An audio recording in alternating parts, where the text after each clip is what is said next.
What's up, everybody? It is 2 minutes of Yeah I Mean with Yante.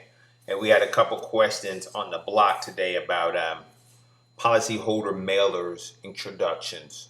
So I'm going to give you a quick gist of how to do that, how to use the verbiage to increase a policy.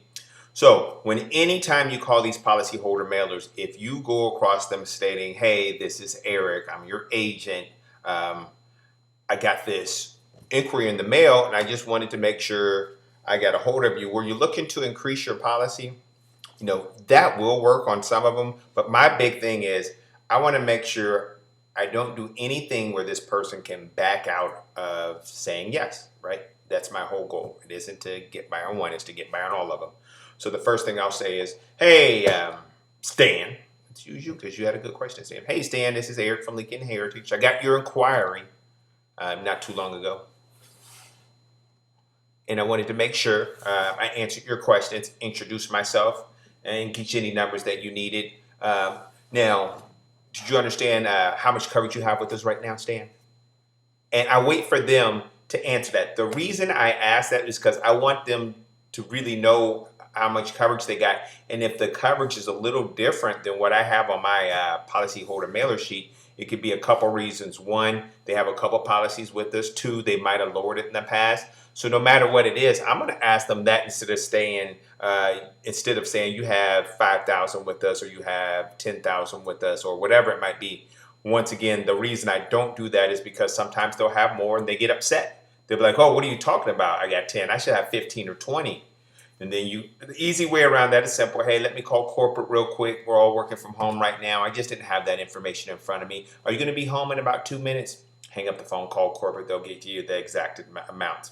Um, the next thing I do, let's go back to the phone conversation. So, hey, Stan, Eric from Lincoln Heritage, just following back up with you. I received the inquiry in the mail that you sent in.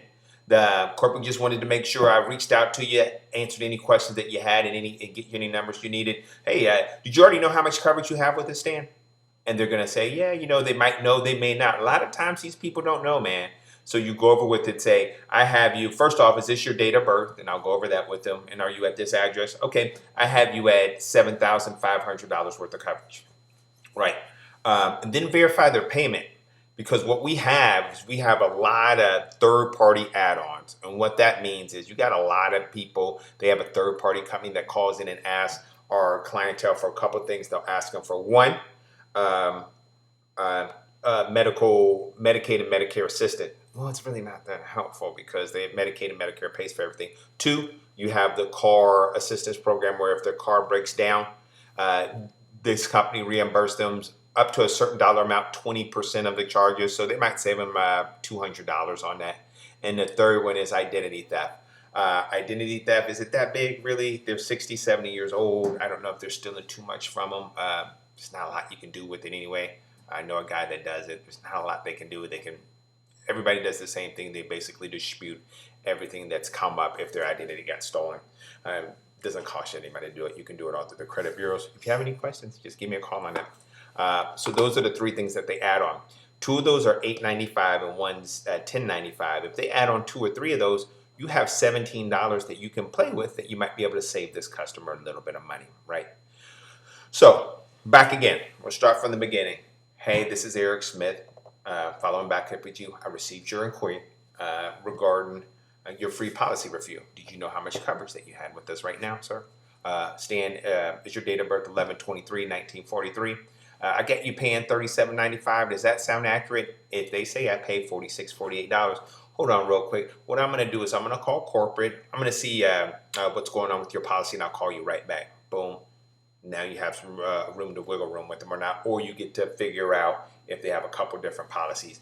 Now, Stan's big question was, how do I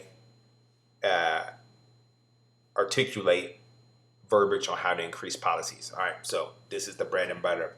Okay, if they have 10,000 and they wanted to get a burial, so I'll say, hey, I tell you what, and I mean this, so it doesn't matter to me.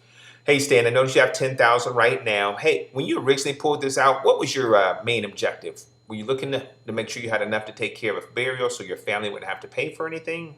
Were you looking for a cremation? Now, if they said I was looking for a burial, I'll say, well, in this case, most people in this industry try to get between $15,000 or $20,000 to make sure a burial is taken care of, not just today, but for the foreseeable future.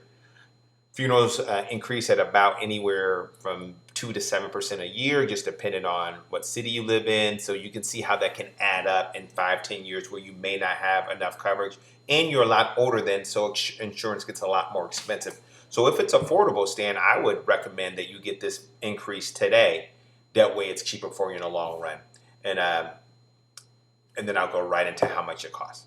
I'll give them an extra $5,000, $10,000, and $15,000 quote, see what fits their budget.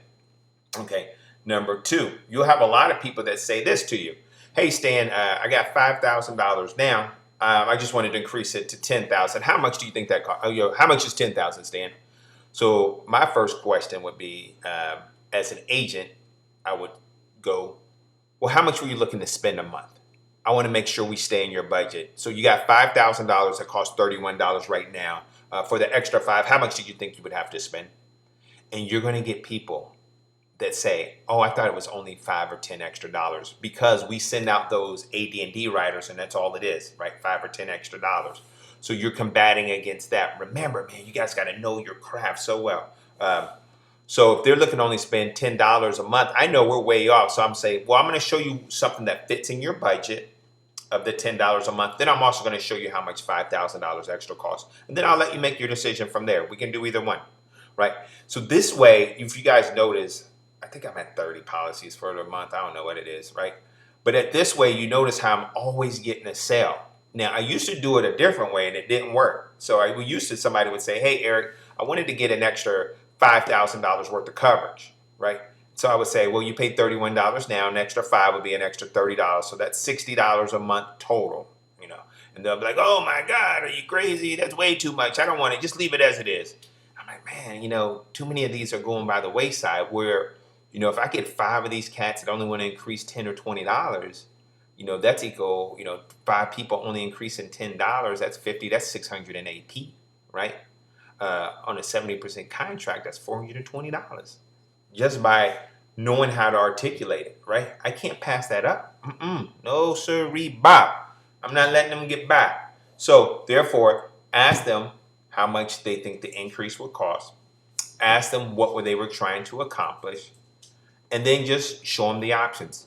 Do not overthink it more than that. That's the only 2 ways you can go. That's the verbiage. So real simple, the verbiage is, hey, I noticed you had $10,000. Were you looking to make sure you had enough to take care of a burial or a cremation? All right, if they say burial, well, most people in this case make sure they have anywhere between 15 and 20,000. The reason is you want to factor in inflation. So not only are you good today, you're good for the foreseeable future. And then I go right into the prices. That's it. It was a little bit more than 2 minutes with Yante, but some stuff came to my head. I wanted to make sure I'm still giving you guys this mad knowledge. Kramer mad money. Oh, by the way, I just went on a 3.1 mile run. Who's trying to get down with these fitness stuff with me? I challenge anybody out there. Blah, blah, blah, blah. All of y'all. All right. If you have any questions, I'll post this on GroupMe. Just ask them on GroupMe. All right. Tag my name, put @Eric Smith so I get them. And that's it. You guys have a great day. 8 minutes and 43 seconds. He's out. He's still under 10 minutes.